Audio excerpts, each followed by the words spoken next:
So regarding Uber stock price and Lyft stock price today, Lyft's forecast had a strong quarterly earnings as ride-hailing demand picked up, and they actually went up a bit. Price-wise, they're sitting there right now at $17.78. So quite a good little uptick. Let's go over this quickly. Ride-hailing company Lyft projected higher than expected gross bookings and core profit for the current quarter on Tuesday, driven by robust demand for its services and benefits from new user and driver features. So they had a big push to get more customers on board. David Risher said, we're customer obsessed, obviously leaving drivers out of the equation there, but all concentrating 100% on the customers. They recruited a lot. With Uber, it was exactly the opposite, right? They actually posted a loss, and they said that the ridership was going down, which is bad news. The way I see it, I mean, Lyft obviously can fool quite a few drivers on this 70% guarantee thing.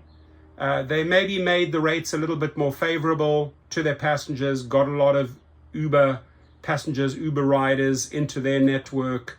I've heard a lot of complaints about Uber riders just being unhappy about the overpriced trips. So both on Uber, the riders being charged more, drivers receiving less. On Lyft, perhaps the uptick here because they extended some better offers and really pushed on the rider side. It also reported first quarter revenue and profit above expectations, sending its share up 5% in extended trading. Lyft has been luring consumers with shortened wait times for some pre-scheduled rides and drivers with minimum wage guarantees, which is absolute nonsense.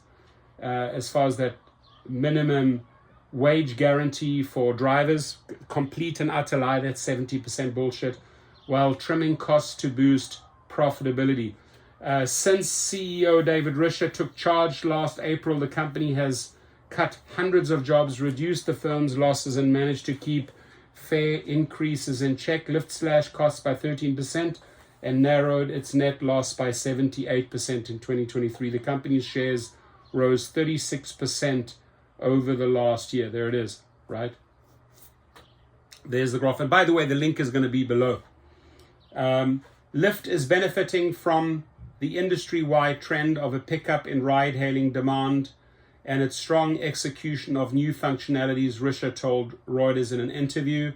Our pickup times now are better than they've been in 4 years. The company estimated gross bookings representing the total value of transactions on its platform to range from 4 billion to 4.1 billion in the current quarter ending June, compared to estimates of 3.96 billion per LSEG data. Lyft forecast adjusted earnings before interest, taxes, depreciation, and amortization, EBITDA, between 95 million and 100 million, surpassing analysts' average expectations of 80.18 million.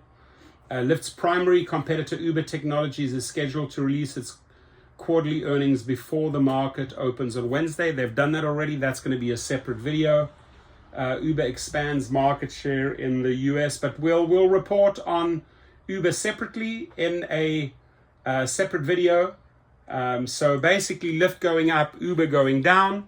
And if you want to stick around and watch the Uber video, it's right here in my network. Your comments, please.